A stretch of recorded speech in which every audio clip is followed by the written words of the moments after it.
Rogelio Zúñiga te presenta El Debate en la Red. Un programa donde abordaremos temas de actualidad, temas que a ti te interesan. Quédate con el periodista Rogelio Zúñiga en El Debate en la Red.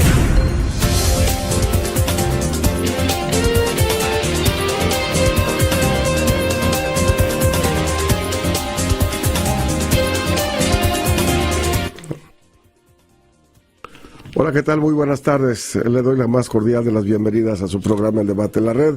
En esta ocasión hablaremos del tema relativo al movimiento urbano popular en Nayarit.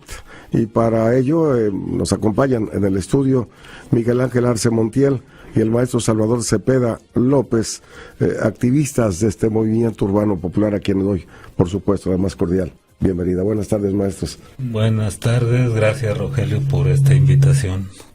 Sí, bueno, buenas tardes.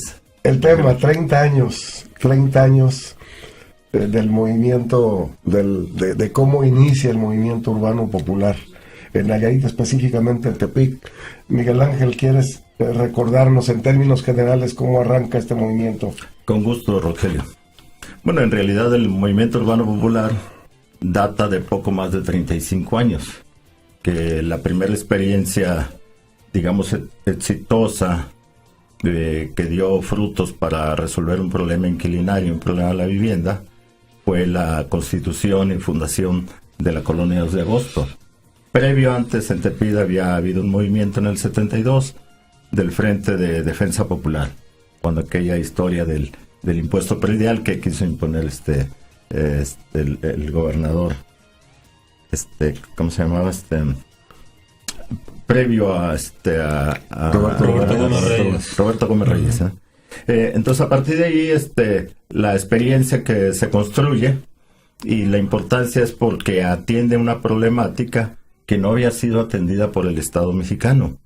En ese tiempo, te comento, había cientos de vecindades en la ciudad de Tepic, algunas en condiciones totalmente insalubres, que tenían cuartos redondos, un solo baño para 20 viviendas, y ahí habitaban las personas más pobres de la ciudad, porque ni tenían propiedad, ni tenían acceso a programas, porque en ese tiempo solo el INDECO era un programa federal, pero que no cubría las expectativas de trabajadores y de los no asalariados.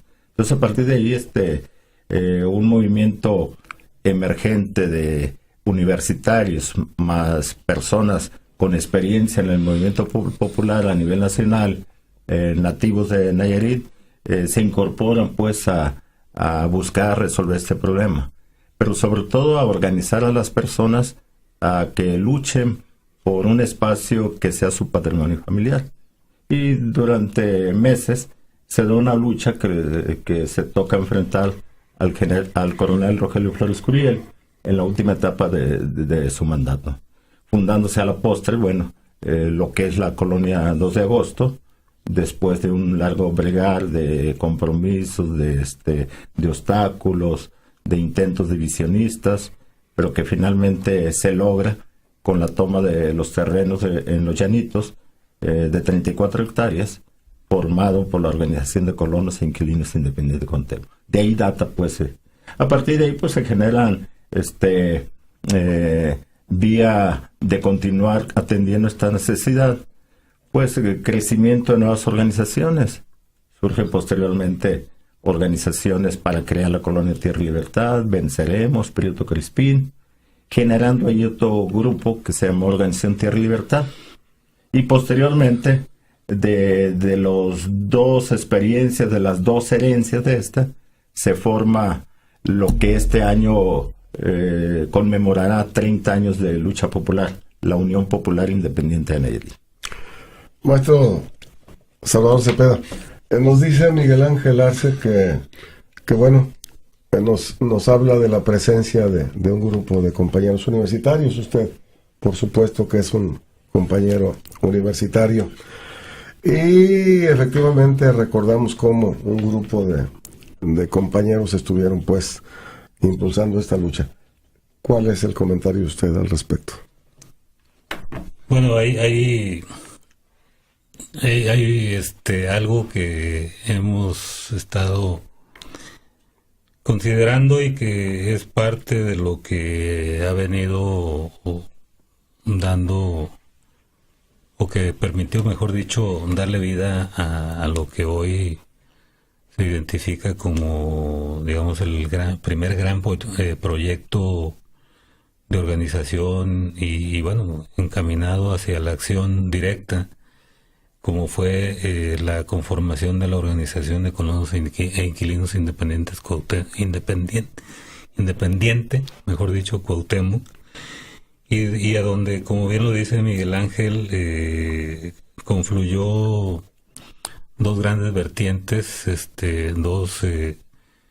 dos grupos, uno proveniente de la universidad y el otro, que hay que decirlo también, son de otra generación, también emanados de la universidad, y que tuvieron que pasar por circunstancias distintas que en su momento les llevaron a involucrarse pues de manera directa en el movimiento popular. Y bueno, parte de lo que ellos aportaron pues fue también producto de la experiencia que poco a poco fueron acumulando, y lo que se conjuntó con un grupo de estudiantes que venía pues del activismo estudiantil y de una digamos una relación muy directa, abierta en la parte final de la década de los 70s, una década, una segunda mitad de década en la que se viven situaciones muy difíciles, un momento muy duro, muy complicado para para lo que se identificaba en ese momento como los sectores democráticos, tanto a nivel social como a nivel institucional, partidista sobre todo, por digamos el carácter del régimen y digamos el endurecimiento en el trato de este régimen hacia la sociedad. Este régimen encabezado por el coronel Rogelio Flores Curiel, que ya sabemos el origen, y ya sabemos la forma en que se invistió pues con la figura de gobernador, y bueno, pues, en un momento en el que entre analistas e historiadores no se ha dudado en afirmar que en Nayarit se vivió, así como nos ha sucedido históricamente, aunque de manera tardía, pero con la misma crudeza, la versión local de la Guerra Sucia, ¿no? O sea, la versión muy al estilo de Rogelio y Sam, de lo que fue todo aquel proceso y toda aquella embestida en contra de los grupos progresistas, en contra de los grupos democráticos, y sobre todo una escalada en contra de todo aquello que se relacionaba con el pensamiento socialista, y sobre todo aquello que se identificaba desde el régimen como comunista, ¿no?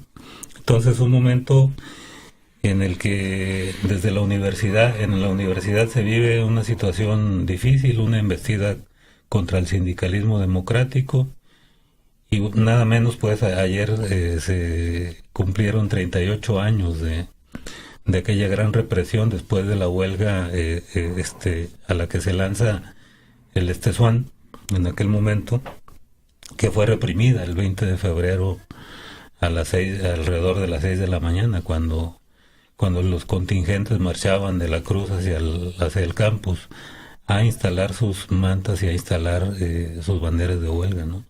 Que fueron enfrentados por la policía universitaria y reprimidos. Bueno, todo esto está ocurriendo en un contexto y en un ambiente de terror político, y donde, bueno, pues se están incubando fuerzas de resistencia en el sindicalismo, en el ámbito estudiantil, y bueno, en el ámbito estudiantil frente al porrismo también que se estaba experimentando, surgen manifestaciones de organización y acción de carácter democrático a través del Consejo Estudiantil Universitario. Antes de esto, pues ya había habido otro tipo de organizaciones, otro tipo de expresiones, al menos en el imaginario se mantenía por ahí la referencia de las famosas casas de estudiantes populares, muy de carácter popular, las famosas comunas y una serie de experimentos que desde la clandestinidad en algunos casos o la semiclandestinidad por las condiciones difíciles que se vivían, se estaba en esa situación. Bueno, entonces en medio de todo esto que surge el Consejo Estudiantil Universitario, y en medio de esta embestida y la represión, pues también en el Consejo Estudiantil Universitario se plantea un dilema, o sea, nos quedamos en la universidad o nos vamos hacia la sociedad, al activismo social. Al activismo social. Entonces ocurre esta vinculación con este grupo de compañeros que habían antecedido a todo este proceso, que estaban ya inmersos en distintas experiencias, y se constituye esa gran propuesta, ese gran proyecto a partir de finales del año 80, ¿no? Y se comienza a trabajar hasta llegar a la constitución de la Organización de Colonos e Inquilinos Independientes Cuauhtémoc, y los trabajos digamos de coordinación y las acciones que llevaron finalmente a la constitución de la Colonia Popular 2 de agosto en el año 81, ¿no? 30 y tantas hectáreas, Miguel Ángel, es como la tercera parte de lo que era la ciudad de Tepic en la época, porque me parece una extensión enorme. Sí, por supuesto. Recuerdo que un periódico local compartió un reportaje, decía, increíble, en la 2 de agosto se está creando la población de San Pedro Lagunillas, de Santa María del Oro, de Jala. Ponían el ejemplo en cuanto a lo que representaba tener a cerca de 2,000 familias en ese predio de 34 hectáreas. Además, al ser una colonia popular, pues era prolífica en familia. Entonces, prácticamente, como lo es ahora en los últimos censos, llega prácticamente a los 10,000 habitantes la pura colonia de agosto. Entonces, el impacto fue enorme, y así fueron también los adversarios que generó, porque en contraparte, bueno, el gobierno del Estado, buscó formas alternativas de resolver, pero a su modo o mediatizando. Entonces creó grupos alternos que les dio alguna solución, como en un primer momento se fundó la Colonia 26 de septiembre, prácticamente después de la 2 de agosto, porque había un cierto malestar que ellos alentaron con gente cercana a la luz del mundo, y crearon esa colonia, la auspiciaron. Y posteriormente otros grupos ligados a la CTM, a la CNOP, hicieron parte de lo mismo. Pero en realidad el camino trazado por el movimiento popular había señalado el rumbo, ¿no? De que era posible, con esfuerzo propio, de una manera independiente, autónoma, construir una nueva posibilidad de transformación de la ciudad y también de orientarla.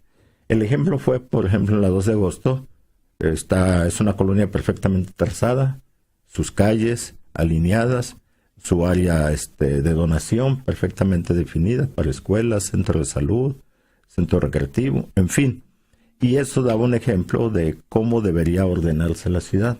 Pero aparte la vida comunitaria, donde había representantes de manzana en cada una de las cerca de 80 manzanas de la colonia.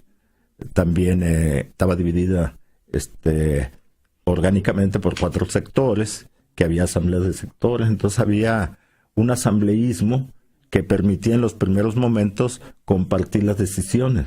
Entonces estas eran colegiadas, y además había comisiones para atender los diversos temas. De ahí se explica pues por qué la solución aparentemente pronta, pero era realmente una urgencia social. Y además una coyuntura muy favorable porque era la transición de la salida del coronel Rogelio Flores Curiel y la entrada del nuevo gobierno de Emilio M. González. Se trataba, por supuesto, de garantizar un patrimonio, pues, para familias de escasos recursos económicos y familias de clase media, maestro Cepeda. ¿Fue fácil el otorgamiento de sus títulos de propiedad, la expedición de escrituras? ¿Cómo fue esa parte? Porque como me señalan de que había momentos de represión, persecuciones, etcétera, etcétera, pues no parece que haya sido una empresa nada fácil. Definitivamente no fue nada fácil. Yo creo que todo tuvo que ver con, por una parte, la buena organización, o sea, una organización muy cohesionada.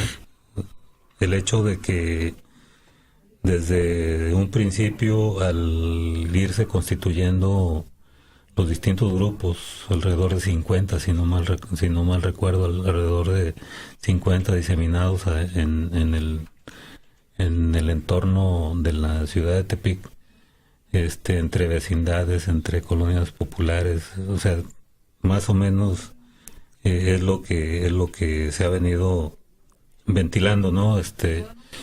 Y fue un trabajo muy minucioso, un trabajo de organización, pero además un trabajo en el que día con día se estaba teniendo el seguimiento necesario de los avances, día con día se estaba teniendo la previsión sobre las necesidades en términos de la movilización, en términos de las distintas acciones de presión. Y eso, en la medida que se fue avanzando y que el tiempo más o menos también fue marcando distintas pautas y distintos ritmos, y que se fueron previendo, pues, se fueron previendo momentos así de manera tentativa en los que podía ser, y que a través de las distintas gestiones con las instancias se fueron al mismo tiempo también fijando momentos, fechas, los plazos fatales, y que no se veía con claridad las soluciones a la vista.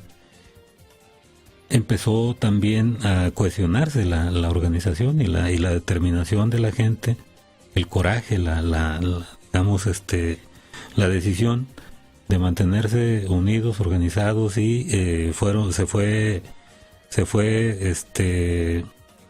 esto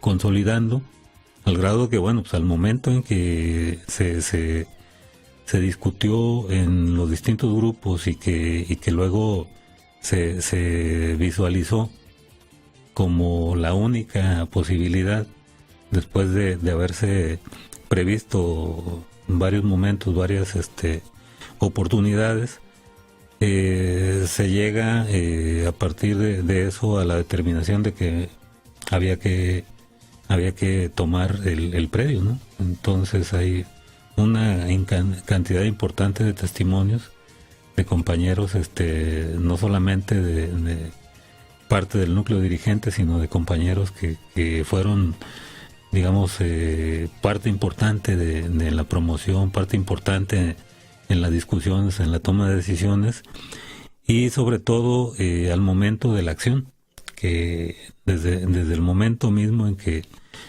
se dice ha llegado la hora, nos vemos a tales horas en tal lugar, la gente empezó a llegar, pero sí, no fue a cuentagotas, fue una cosa que llegó así, en tumulto, ¿no? Claro. Y bueno, pues eso permitió, una vez que ya estaba todo debidamente trazado, debidamente organizado, pues ir poco a poco poblando, y fue algo que se logró de manera más o menos rápida. Yo creo que esto en el lapso de un mes cuando mucho, ya el predio ya estaba ocupado y había ya una cantidad importante de gente casi haciendo lista de espera, ¿no? Y recordaba yo, les comentaba a ustedes hace unos días, recordaba cómo se funda pues lo que para nosotros era la primera gran Cartolandia. De esto vamos a hablar después del corte, si me lo permiten, regresamos en unos segundos.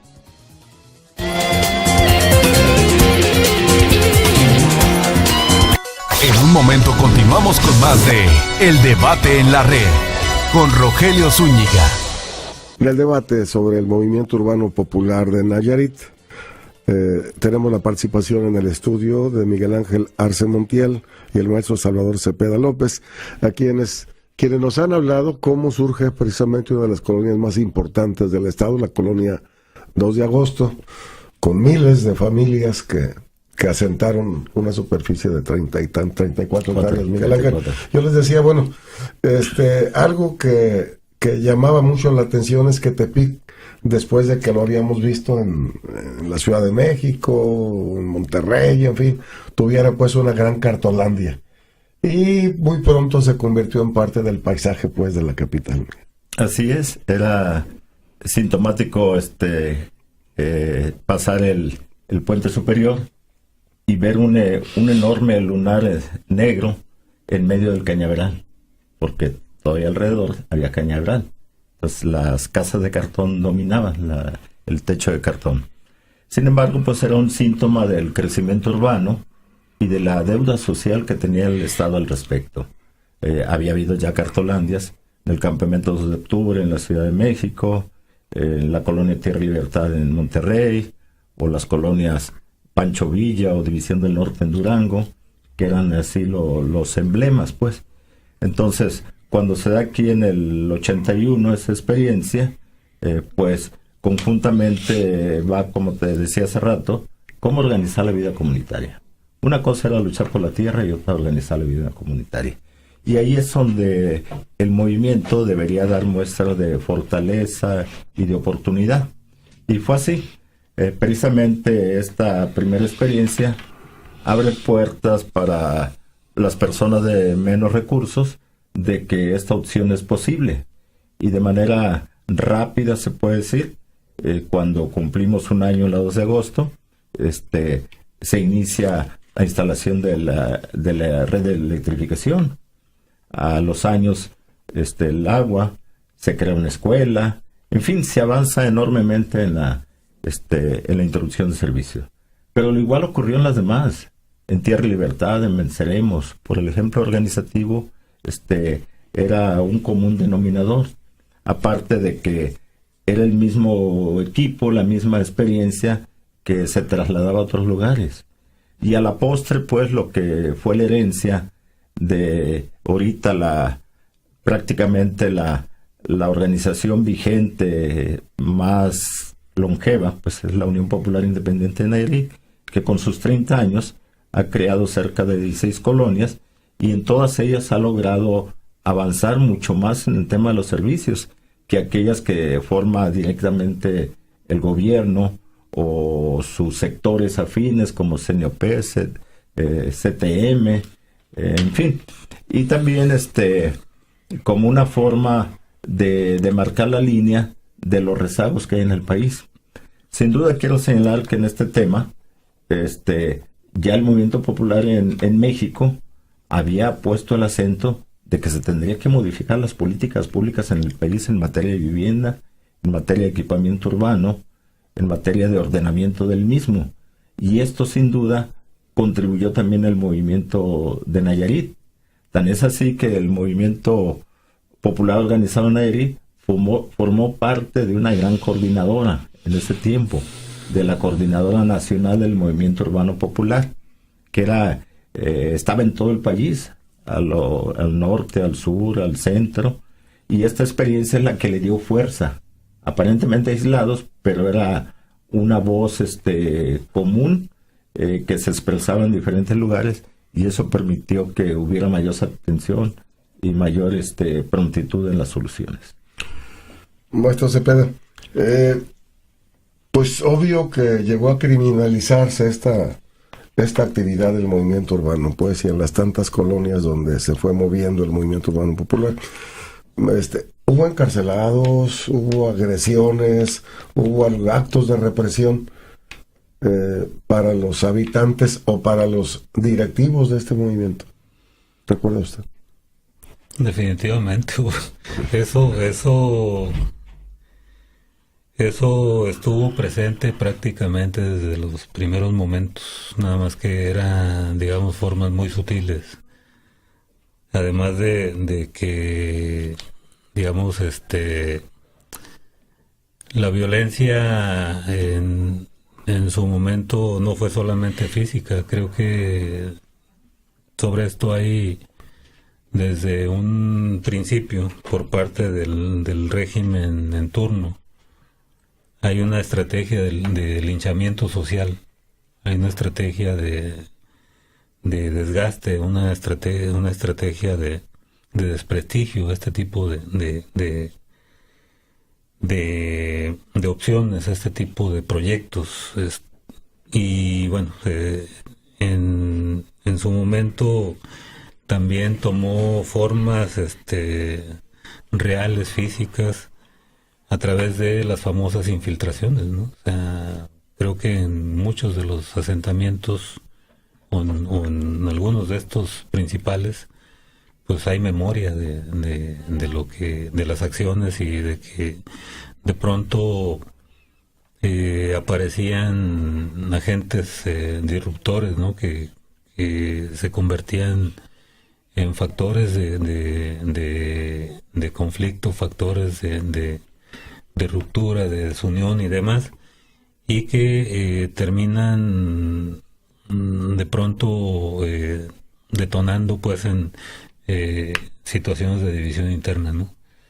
Casos, por ejemplo, en la 2 de agosto, hubo varios, pero hubo sobre todo un caso muy sonado, muy emblemático, que era de un personaje que era un enviado directo del régimen, un activista del PRI, y que fue, digamos, llevado o fue introducido a la colonia con ese fin, el famoso Mocho Quintanilla, que era un personaje, pues, muy ligado al PRI local, ¿no? Y que, bueno, pues estaba cumpliendo una función.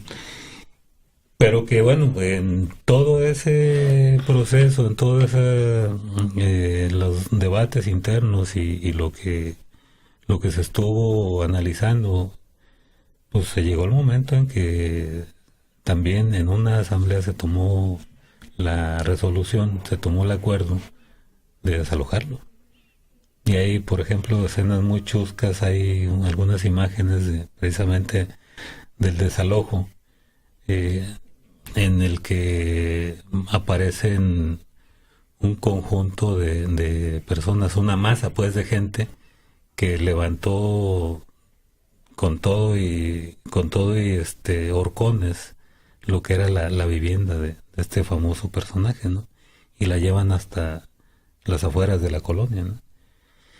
Y bueno, pues como seguramente en cada uno de los lugares ha habido casos semejantes, ¿no? Y ha habido situaciones de división interna y por otro lado intentos también de desestabilización a través de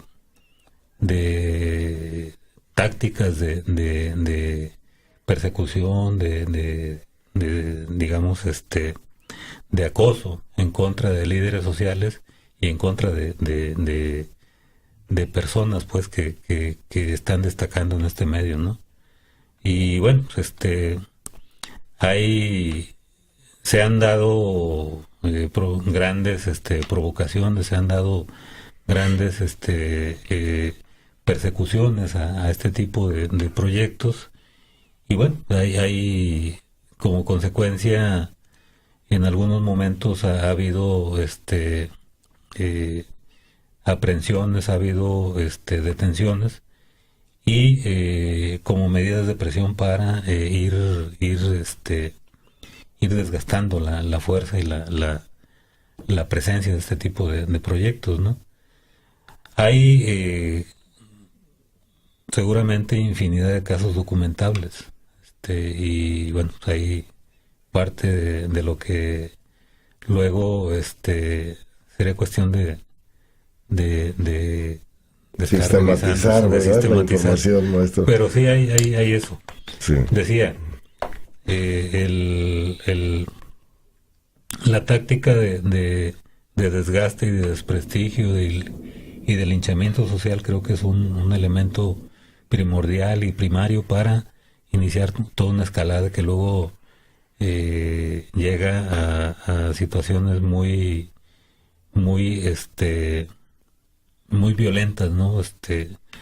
Creo que aunque no es de esta, digamos, de este momento y de esta circunstancia, pero por ejemplo lo que pasó con José Luis Sánchez en el 88 y lo que pasó en aquella, en los intentos de toma del predio en las inmediaciones de la 2 de agosto, donde se pretendía conformar la nueva colonia que más tarde, después de varias acciones, se constituyó en la colonia Tierra y Libertad, sí, donde está actualmente.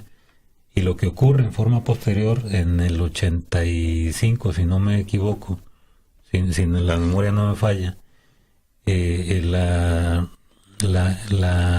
represión y los desalojos simultáneos entre Tepic, Zacualpan y Villa Hidalgo, ¿no? De que eran proyectos semejantes que se estaban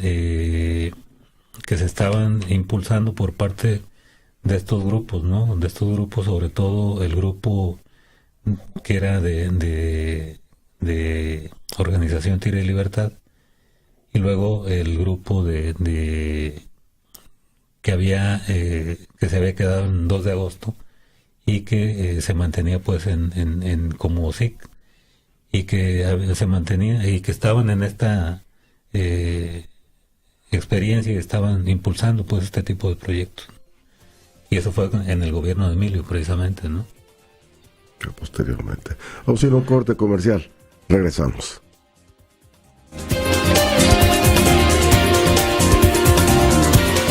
En un momento continuamos con más de El Debate en la Red con Rogelio Zúñiga. Estamos llegando a la recta final del programa. El tema de esta tarde es el movimiento urbano popular en Nayarit. Que bueno, ya nuestros invitados de esta tarde, Miguel Ángel Arce Montiel y Salvador Cepeda López, nos han delineado los puntos más importantes de esta interesantísima actividad social que se desarrolla a partir de los 80s y por supuesto hasta nuestros días en Nayarit. Decíamos en el momento del corte, Miguel Ángel, que bueno, una presencia importante que hay también en este tipo de actividades es el de la iglesia social. ¿Es cierto? ¿Es verdad? Sí, por primera vez se ve el fenómeno aquí en Nayarit con la incorporación de clérigos de corte social, que después se les denominó de la Teología de la Liberación, o en la construcción de comunidades eclesiales de base. Entonces su primer asiento fue en las colonias populares. Quiero comentarte una experiencia propia. Cuando iniciamos la organización del grupo para fundar la colonia Tierra y Libertad, nuestra primera reunión fue en un espacio que nos prestó la iglesia del Rodeo. Entonces fue prácticamente la primera asamblea. Después de ahí nos prestaron enseguida el local del ejido del Rodeo para hacer unas 2 asambleas más. Después cambiamos. Entonces ahí empezó el vínculo. Y también si bien nos incorporan luego la 2 de agosto, un grupo cercano a mi equipo pues son invitados y se incorporan a la lucha de la 2 de agosto, precisamente cuando se crea, mejor dicho, se celebra el primer aniversario de la 2 de agosto, ya tenían alguna participación. ayudan en cosas culturales y posteriormente en una etapa de la 2 de agosto ayudan a consolidar este trabajo. Y de igual manera los vemos posteriormente en Tierra y Libertad, en Venceremos, en la zona de los sauces, que posteriormente creamos la zona de la Reserva Territorial de los Sauces con las tomas de tierra de 5 de febrero y Plan de Ayala. Entonces ellos se incorporan aparte en barrios tradicionales como el rodeo. O sea, sin duda ha sido un factor y habla pues que también en la iglesia hay lucha, que si bien hay un sector hegemónico, pero igual el sector progresista de la iglesia responde a una institución real, porque son los que caminan junto con el pueblo, los que lo acompañan y llevan otro modo de hacer presencia, dando aliento, dando acompañamiento a esta lucha. Entonces, sin duda, fue importante su participación en una etapa. Maestro Cepeda, ¿qué sigue?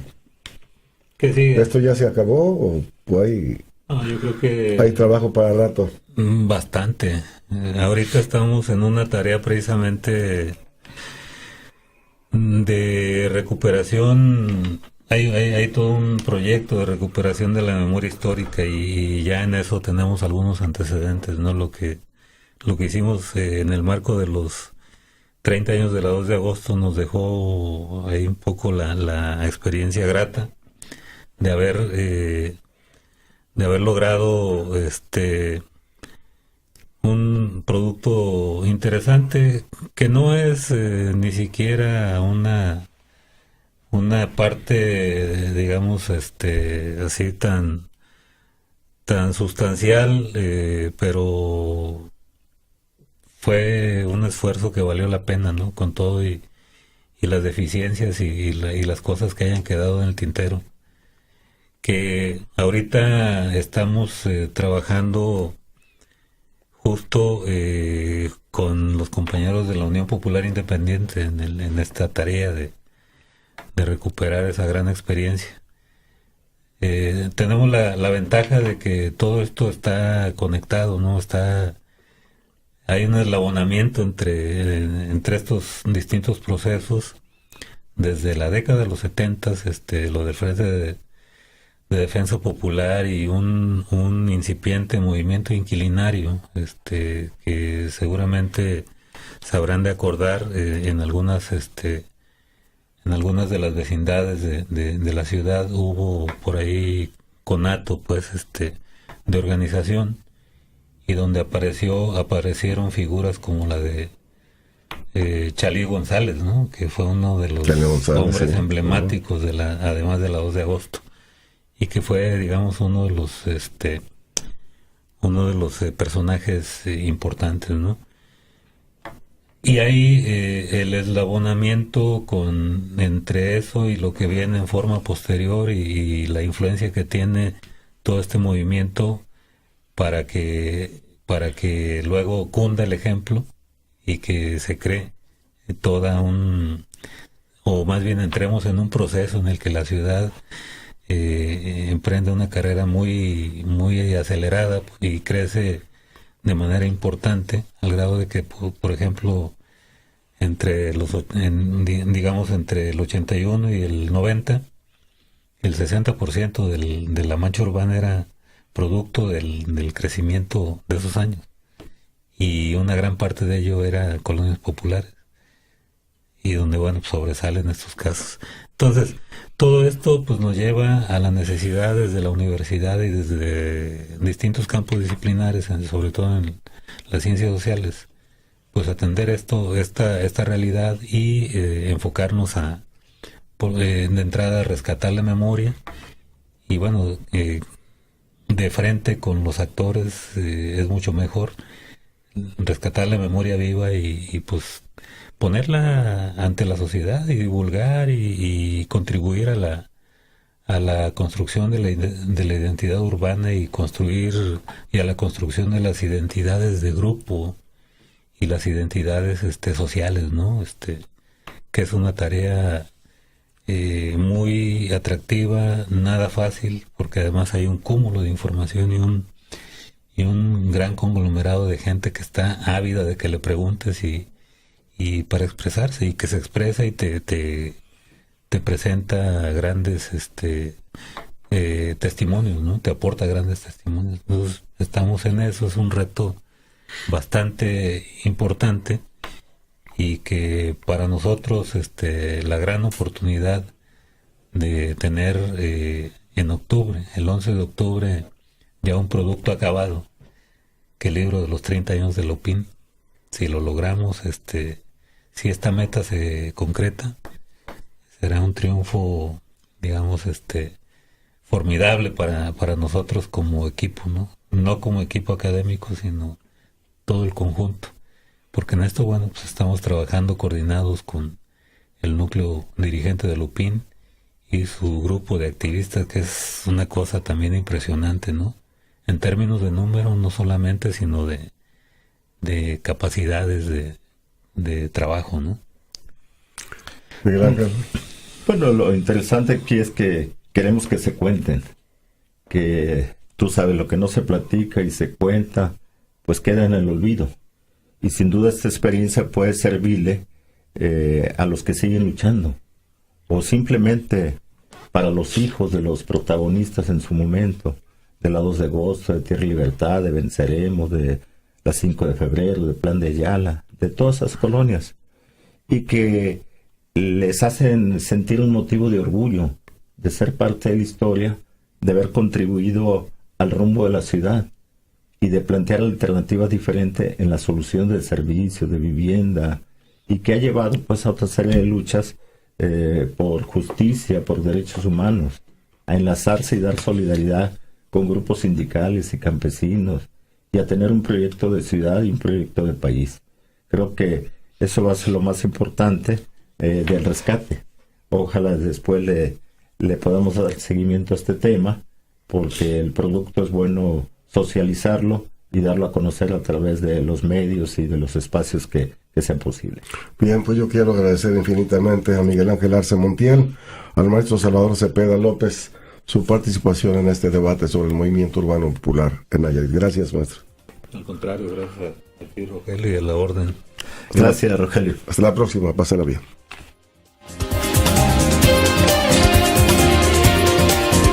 Debatimos temas de actualidad, de importancia social. El debate en la red.